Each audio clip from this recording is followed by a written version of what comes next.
વધુ સમાચારમાં વાત કરીએ તો કોંગ્રેસ ભવન ખાતે કોંગી નેતા પાર્થિવરાજ કઠવાડિયાએ પ્રેસ કોન્ફરન્સ યોજી હતી અને પ્રેસને સંબોધતા જણાવ્યું હતું કે હજુ તો વડોદરામાં બાળકોની ડૂબવાની ઘટના તાજી જ ઘટી છે, ત્યાં અમારા પક્ષના નેતા સીજે ચાવડાએ કે જેઓ વિજાપુરના ધારાસભ્ય હતા તેમણે કોંગ્રેસમાંથી રાજીનામું આપ્યું છે અને ભાજપમાં જોડાવાની સંભાવના જોવા મળી છે। તો વડોદરાની આ ઘટના ઘટી છે તેવા સમયે પણ સરકાર તોડજોડની નીતિ અપનાવી લોકોનું ધ્યાન ભટકાવવાની કોશિશ કરી રહી છે અને જે નાના બાળકો અને શિક્ષકોનું મૃત્યુ થયું તેનું દુઃખ વ્યક્ત કર્યું હતું તથા ગત વર્ષની દુર્ઘટનાઓના આંકડાઓ પણ રજૂ કર્યા હતા।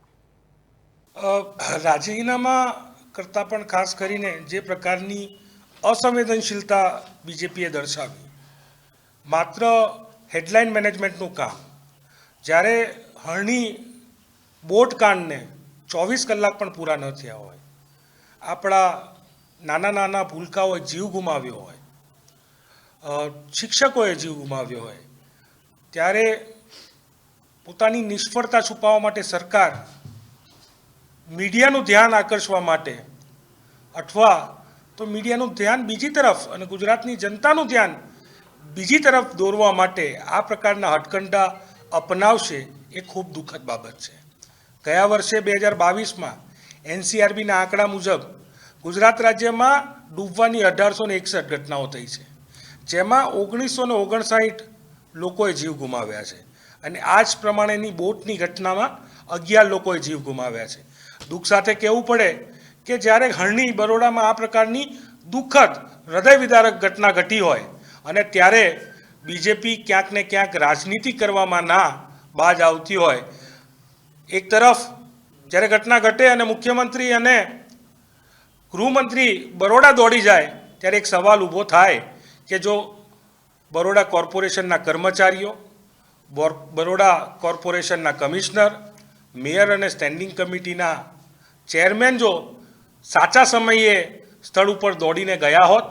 તો કદાચ આ પ્રકારની દુઃખદ ઘટના ના ઘટી હોત। જ્યારે કેસ કરવાની બાબત આવે, મોરબીની ઘટના હોય કે સુરતની ઘટના હોય, હંમેશા પોતાના અધિકારીઓને બચાવવાનો એટલે કે સરકારી માછલીઓને બચાવવાનો પ્રયત્ન થતો હોય છે। જે સરકારી માછલીઓ આમાં ઇન્વોલ્વ હોય, માત્ર કોન્ટ્રાક્ટર નહીં પણ શું કામ આ બાળકોને ઓવરવેટ એટલે કે જેટલી ક્ષમતા ત્યાં કરતાં વધારે લોકોને બેસાડવામાં આવે, સાથે સાથે સેફટીનું ધ્યાન ન રાખવામાં આવ્યું, એટલા માટે આ પ્રકારની ઘટના આપણી વચ્ચે ઘટી અને દુઃખ સાથે કહેવું પડે કે ગુજરાતના પરિવારોએ પોતાના બાળકો ગુમાવવા પડ્યા છે। આ આખી ઘટનામાં ક્યાંક ને ક્યાંક સરકાર પોતાની નિષ્ફળતા છુપાવવા માંગે છે અને એટલા જ માટે આ પ્રકારના રાજીનામાના હથકંડાઓ અપનાવે છે। શું 24 કલાક બાદ પણ આ રાજીનામું નહોતું લેવાતું? શું 24 કલાક 48 કલાક બાદ પણ રાજનીતિ નહોતી કરી શકાતી? પણ ના, ક્યાંક ને ક્યાંક સરકાર વારંવાર બનતી આ પ્રકારની સેફટીની ઘટનાઓ, ગુજરાત રાજ્યના જે જનતા છે, આમ જનતા એનું જીવ જોખમમાં મુકાય એવા વારંવાર ઘટનાઓ બનતી હોય ત્યાં ક્યાંક ને ક્યાંક પોતાની નિષ્ફળતા છુપાવવાનું આ પાપ કરવામાં આવી રહ્યું છે। અત્યારે આપણા સૌની જવાબદારી છે લોકતંત્રને બચાવવાની। સમગ્ર ગુજરાતમાં GNF મોડલ, ગ્રીડ અને ફિયરનું મોડલ એટલે કે લાલચ અને ડરનું મોડલ જે ભાજપે અપનાવ્યું છે, પણ અગત્યનો મુદ્દો એ છે કે 24 કલાક પણ ન થયા હોય, દુઃખદ ઘટના આપણા ગુજરાત રાજ્યમાં બની હોય, ભૂલકાઓએ જીવ ગુમાવ્યો, ત્યારે પણ ભાજપ ક્યાંક રાજનીતિ કરવામાં બાજ ના આવતી હોય, દુઃખ સાથે કહેવું પડે જેને જવાનું હશે જશે ને જેને રહેવાનું હશે રહેશે, કોંગ્રેસને કરવાનું હશે કરશે, એ અલગ મુદ્દો છે। પણ અગત્યનો મુદ્દો આજનો એ છે કે આટલી મોટી ઘટના ગુજરાતમાં ઘટી ગઈ, 14 લોકોએ જીવ ગુમાવ્યા, ભાજપ અને સત્તાના નિષ્ફળતાના લીધે એ નિષ્ફળતાને છુપાવવા માટે જે પ્રકારનું